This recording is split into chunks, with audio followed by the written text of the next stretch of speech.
Hello friends, कैसे हो आप लोग। एक बार फिर से स्वागत है हमारे YouTube channel AGI corner study पर। और हम लास्ट लेक्चर में डिस्कस कर रहे थे क्लासिफिकेशन ऑफ वीड, खरपतवारों का वर्गीकरण, और हमने वर्गीकरण को पूरा कर लिया था। और आज हम जानेंगे फसल तथा संबंधित आपत्तिजनक खरपतवार, ऑब्जेक्शनल वीड, और उसके बाद जानेंगे खरपतवार नियंत्रण के बारे में। तो चलिए स्टार्ट करते हैं फ्रेंड्स। तो सबसे पहले जानते हैं जो ऑब्जेक्शनल वीड होते हैं वो क्या होते हैं। मान लो हमारी गेहूं की क्रॉप है और इसमें हिरणखुरी जो खरपतवार होता है, आप लोग शायद जानते होंगे।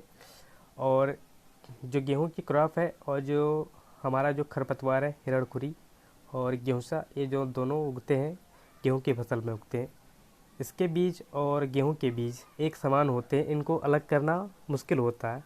ऐसे वीड आपत्तिजनक या ऑब्जेक्शनल वीड कहलाते हैं। तो चलिए स्टार्ट करते हैं और जानते हैं कि कौन सी फसल में कौन सा खरपतवार होता है जो ऑब्जेक्शनल वीड कहलाता है। तो सबसे पहले हम जानते हैं गेहूँ। गेहूँ में आप लोग जान ही गए हिरणखुरी और गेहूँसा होता है। और जो चावल होता है इसमें लाल धान होता है, और जो रिचका होता है इसमें अमरवेल होता है, और जो बरसीम होता है इसमें कासनी होता है, और जो सरसों होता है इसमें सत्यानाशी या कृष्णनील होता है। अब इसके बाद जानते हैं खरपतवार नियंत्रण के बारे में।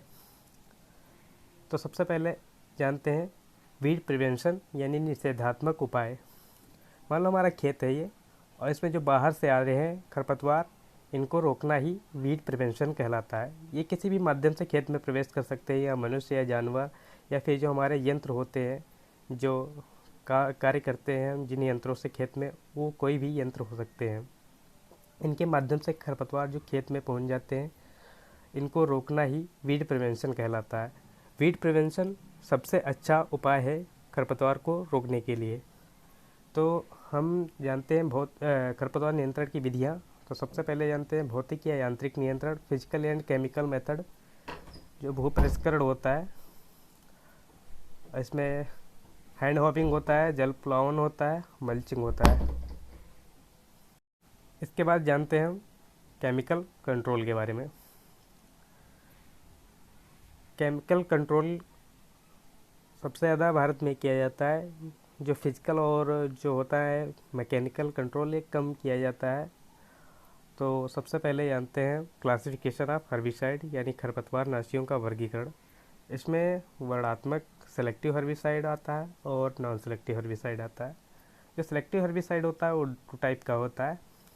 एक होता है पर्णसक्रिय और दूसरा होता है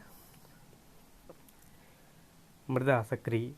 तो इसमें जो सबसे पहले जानते हैं जो पर्णसक्रिय होता है सेलेक्टिव हर्बिसाइड होता है, उसमें आता है टुफोडी, आता है सिमाजीन, आता है जो मक्के में यूज़ किया जाता है, आइसोप्रोटान आता है जो संकरी पत्ती गेहूँसा के लिए उपयुक्त होता है। आइसोप्रोटान है जो गेहूँसा के लिए अब सेंसिटिव नहीं रहा। और जो पेंडामिथालन है वो दलहनी और तिलहनी फसलों में यूज किया जाता है। इसके बाद जानते हैं नॉन सेलेक्टिव।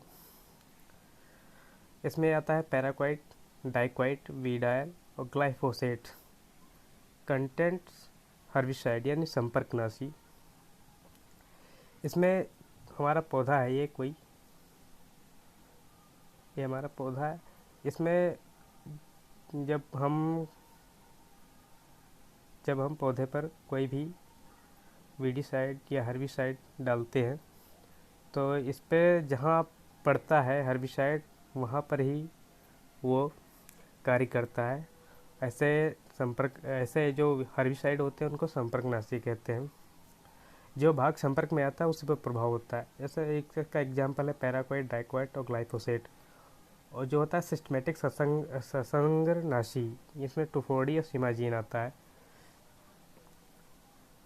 प्रयोग करने के आधार पर बेस्ड ऑन एप्लीकेशन, ये 3 प्रकार का होता है। नंबर 1 होता है PPI, प्री प्लांट इनकॉर्पोरेटेड, बुआई से पूर्व।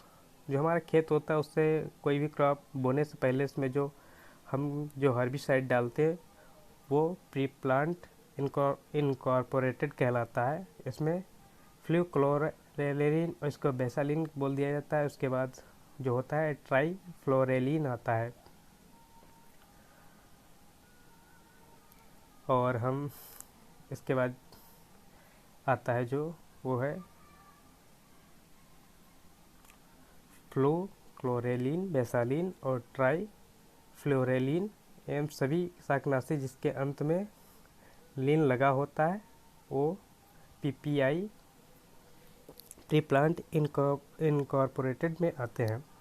उसके बाद 2 नंबर जो होता है पीई प्री एमरजेंस, यानी बुआई के बाद व अंकुरण से पहले। यानी हम कोई फसल बो देते हैं और जब अंकुरण इसमें नहीं होता है और बुआई के बाद अंकुरण से पहले ये ज़्यादातर जो होते हैं वर्णात्मक होते हैं, यानी सेलेक्टिव हर्बिसाइड होते हैं।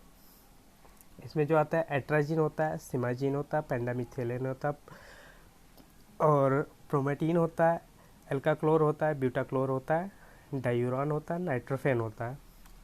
उसके बाद पोस्ट इमरजेंस अंकुरण के बाद इसमें जो कम ये लिया जाता है हर्बिसाइड वो प्रोपेलिन होता है जो धान में यूज किया जाता है। उसके बाद 2,4-D आइसोप्रोटियान नॉन सेलेक्टिव हर्बिसाइड हो जो होता है या 30 से 35 दिन के बाद बुआई के बाद वीट यानी गेहूं में प्रयोग किया जाता है। उसके बाद नॉन सेलेक्टिव हर्बिसाइड जो होते हैं पैराक्वाइट, ग्रामेक्सॉन, डाइक्वाइट और ग्लाइफोसेट होते हैं। और वर्णात्मक शाकनाशी जो सिलेक्टिव होते हैं 2,4-D, 2,4, 5T और आइसोप्यूट्रान, सल्फोयूरान और मेटा सल्फाट और मैंथियोकार्ब।